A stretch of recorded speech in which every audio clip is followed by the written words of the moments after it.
Hi friends, എല്ലാവർക്കും നമസ്കാരം. ഞാൻ നിങ്ങളോട് ഷെയർ ചെയ്യുന്നത് വളരെ ഈസി ആയിട്ട് നമുക്ക് 10 മിനിറ്റ് കൊണ്ട് ചെയ്തെടുക്കാൻ പറ്റുന്നൊരു വെണ്ടക്ക കൊണ്ടുള്ളൊരു ഫ്രൈഡ് റെസിപ്പിയാണ്. ഇപ്പോൾ നോമ്പ് സമയമൊക്കെ ആയപ്പോഴത്തേക്കും മീൻ കഴിക്കാൻ പറ്റാത്തവർക്ക് വേണ്ടി മീൻ ഫ്രൈ ഉണ്ടാക്കുന്ന അതേ ടേസ്റ്റാണ് നമ്മളിത് ചെയ്യുന്നത്. വളരെ ഈസി ആയിട്ട് 10 മിനിറ്റ് കൊണ്ട് ചെയ്തെടുക്കാൻ പറ്റുന്ന റെസിപ്പിയാണ്. നിങ്ങളിത് ട്രൈ ചെയ്ത് നോക്കുക. അപ്പോൾ നമ്മൾ കുറേയധികം വെണ്ടക്കയുടെ റെസിപ്പീസൊക്കെ ഇട്ടിട്ടുണ്ട്. വെണ്ടക്ക പാലുകറി, വെണ്ടക്ക തോരൻ, വെണ്ടക്ക സൂപ്പ്, വെണ്ടക്ക മെഴുക്ക് പുരട്ടി. അപ്പോൾ കാണാത്തവരാണെങ്കിൽ അതൊക്കെ ഒന്ന് കണ്ട് നോക്കുക. നല്ല അടിപൊളി റെസിപ്പിയാണ്. കണ്ട് നോക്കിയിട്ട് നിങ്ങളുടെ അഭിപ്രായം കമൻറ്റ് ബോക്സിൽ മറക്കരുത്. നിങ്ങളുടെ ഫ്രണ്ട്സുമായിട്ടൊക്കെ ഷെയർ ചെയ്യുക. അപ്പോൾ നമുക്ക് വെണ്ടക്ക ഫ്രൈ ഉണ്ടാക്കാൻ തുടങ്ങാം. നമുക്ക് നോമ്പ് സമയത്ത് ഉണ്ടാക്കാൻ പറ്റിയൊരു ലഞ്ചിൻ്റെ മെനുവാണിത്.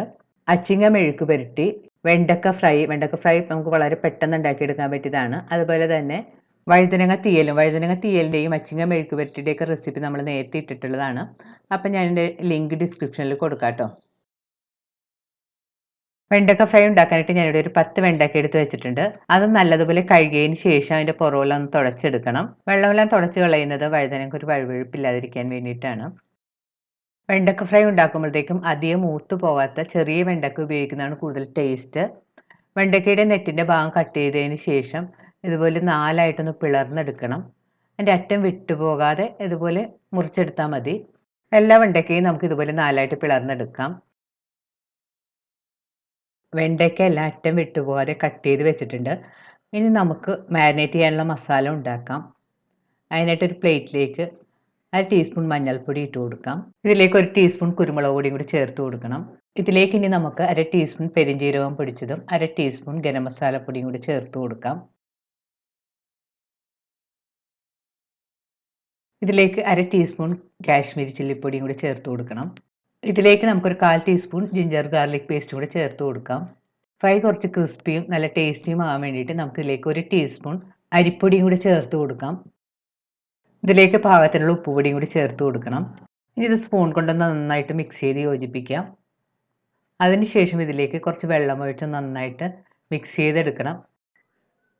വെള്ളം ഒരു 4-5 ടീസ്പൂൺ മതിയാകും. വെള്ളം ഒഴിച്ചതിന് ശേഷം ഒന്ന് കൈ കൊണ്ട് നന്നായിട്ട് മിക്സ് ചെയ്തെടുത്താൽ മതി.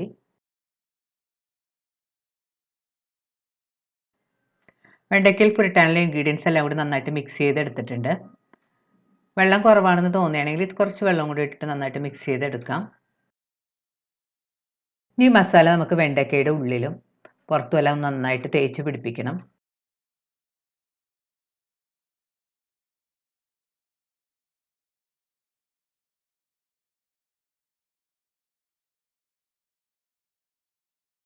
മസാലയെല്ലാം വെണ്ടയ്ക്കയിൽ നന്നായിട്ട് പുരട്ടി വെച്ചിട്ടുണ്ട്.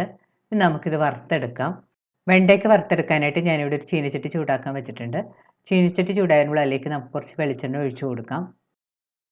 ഇപ്പോൾ വെളിച്ചെണ്ണ നന്നായിട്ട് ചൂടായി വന്നിട്ടുണ്ട്. ഇതിലേക്ക് നമുക്ക് മസാല പുരട്ടി വെച്ചിരിക്കുന്ന വെണ്ടയ്ക്ക ഓരോന്നായിട്ട് പെറുക്കിയിട്ട് കൊടുക്കാം. വെണ്ടയ്ക്ക ഇട്ടതിന് ശേഷം സ്റ്റവ് ഒരു ലോ മീഡിയം ഫ്ലെയിമിൽ വെച്ച് വേണം വറുത്തെടുക്കാനായിട്ട്. അല്ലെങ്കിൽ വെണ്ടയ്ക്ക പെട്ടെന്ന് കരിഞ്ഞു പോവും. വെണ്ടയ്ക്കയുടെ ഉള്ളിലുള്ള മസാലയൊന്നും പാകത്തിന് മൂത്ത് കിട്ടില്ല. ഇപ്പോൾ വെണ്ടയ്ക്കയുടെ ഒരു സൈഡ് മൂത്ത് പാകമായി വന്നിട്ടുണ്ട്. ഇനി നമുക്ക് തിരിച്ചിടാം. വെണ്ടയ്ക്കയുടെ പുറമേയുള്ള മസാല മൂത്ത് വരുന്നത് പോലെ തന്നെ ഉള്ളിലുള്ള മസാലയും മൂത്തിട്ടുണ്ടോ എന്ന് ഇടയ്ക്കൊന്ന് ശ്രദ്ധിക്കണം. അല്ലെങ്കിൽ തിരിച്ചു മറിച്ച് നോക്കിയിട്ടൊന്ന് നന്നായിട്ട് വറുത്ത് ക്രിസ്പിയാക്കി എടുക്കണം.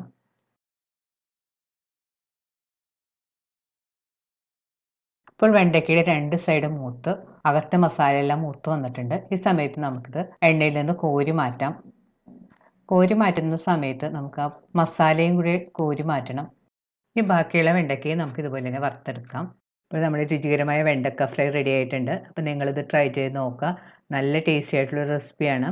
ഈ നോമ്പ് കാലത്തൊക്കെ നമുക്ക് ഉണ്ടാക്കാൻ പറ്റിയ അടിപൊളി റെസിപ്പിയാണ്. അപ്പോൾ ട്രൈ ചെയ്ത് നോക്കിയിട്ട് നിങ്ങളുടെ അഭിപ്രായം കമൻറ്റ് ബോക്സിൽ ഇടാൻ മറക്കരുത്.